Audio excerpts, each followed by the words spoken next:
And welcome back. Well, our next guests help fund adoptions for orphan children facing their last chance at finding a family. This includes children with critical medical issues, those aging out of orphanages or foster care, and adoptions that keep siblings together.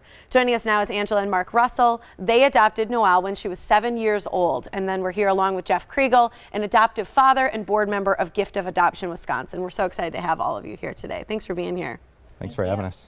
Absolutely. Let's talk first a little bit about Gift of Adoption in Wisconsin, because I want to know a little bit about it. So specifically, you guys are a nonprofit and you help families looking to adopt kids that may be kind of nearing the end of the line in terms of their ages or opportunities. Is that true? Exactly. You know, there's about 150 million orphan children in the world right now. United States alone, there's about 500,000 kids in the foster care system. And thankfully, there's families, there's people out there like Mark and Angela who are willing to give them a home. But unfortunately, adoption is very expensive. The average adoption costs about $30,000. Yeah. They can run upward of $40,000, $50,000. And finances can be a barrier to the process. And so our goal at Gift of Adoption is to ensure that a few $1,000s never keeps a child from becoming a part of a family like this. And how do you do that? Because that's what people are going to say. Do you fund the entire process? Because it's a portion you help with, right. correct? It is. So our grants range anywhere from $1,000 to $10,000, and it always represents the last bit of funding that the family needs to get over the finish line. And so it's really, it comes at a time that's just a godsend to the family. It can put the financial burden behind them and focus instead on bringing the child or the children home and giving them the love and the care that they need and not worry about the financial side of it. We're going to talk about an event in just a little bit that people can attend, but I want to know more about you guys and how you came to the place of adoption. What made you decide that you two wanted to adopt, or how did you meet the little girl who you adopt, Noelle? Well, our adoption story actually started 17 years ago when God kind of planted a seed in our hearts for Chinese adoption. At the time, we didn't meet the minimum age requirements for China. So many years later, we gave birth to 3 incredible children who are now 16, 13, and 11. And in the early of 2017, we saw Noelle's picture on Small World Adoption's special focus list. She was listed as 6 years old and profoundly deaf. And we started the paperwork, and 16 months later got on a plane to meet her and join her into our family. She unfortunately didn't have access to language or schooling in China, so we've had just the amazing privilege this year to watch her blossom in language and learning American Sign Language and beginning school for the first time. She's so incredible. We can't imagine our lives without her. Look at your cute family too. I love it.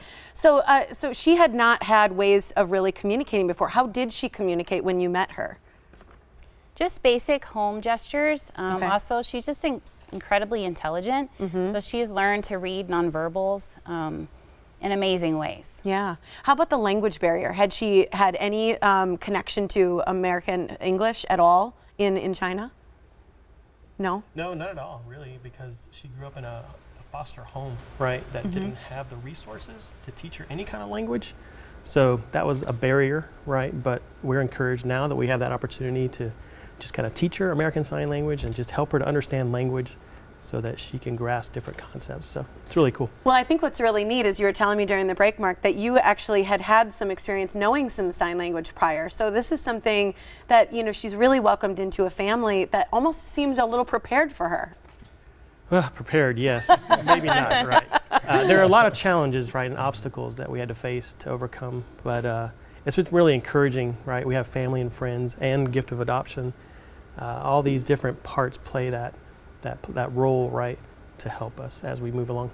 How did you find Gift of Adoption? How did they come into play in your adoption story? Well, we knew when we started the adoption, we honestly had no clue how we would move forward financially. We didn't have $40,000 in our savings account or in stocks or bonds or anywhere else. Does that even include your trip to Singapore? Or where did you go to? Yeah, to China. Yes, about 40,000, yes. Yeah. Okay. And so I just started applying for grants and found Gift of Adoption through there. And they helped you out with the final amount? Yes. That's a huge opportunity. And I'm sure you hear from a lot of families, and you're an adoptive father yourself, right? Right. Yes, I am. Yeah, we've got 4 adopted kids at home too. So what do you hear? I mean, as you hear a story about Noelle's story, which sounds like this beautiful fairy tale story. She's adopted into a family, able to learn a language to now communicate and learn to thrive. And I'm sure this is something that you see over and time again in these families that you help bring a child into their home. We do, and that's exactly what we want to try to instill in adoptive families. There's a lot of people out there who have the heart to bring a child home, and we want to give them the confidence to move forward, to start the process. The high cost of adoptions can scare a lot of people away, and if they know that there are people that are out there willing to help them, if they can get started, they see these children, and it's history from there. Yeah, I love seeing all the pictures and everything as well. It's so cool. And you guys have this event coming up that people can take advantage of, coming apart, learning. You don't have to want to adopt to give to families that want to adopt. And I think that's a big point of this, right? Is there's just so many kids out there who need great homes and families that want them, but they need the finances to help further it. It is. We can all come together. We can all help families like this and help kids like this to have a chance at a permanent loving family. So this event is coming up on May 8th. It is. And people can gather. It's called Gather for the Gift. It's Wednesday, May 8th. The website is giftofadoption.org/WIGather. And what I think is wonderful is 100% of the proceeds, is that true, go towards helping kids? It does. The Wisconsin chapter is all volunteer led, so any donation that comes to the Wisconsin family or chapter goes directly to families and kids like this. That's wonderful. Thanks for being here, you guys, and Thank sharing your you. story. What a cool story. I appreciate Thanks for it. having us.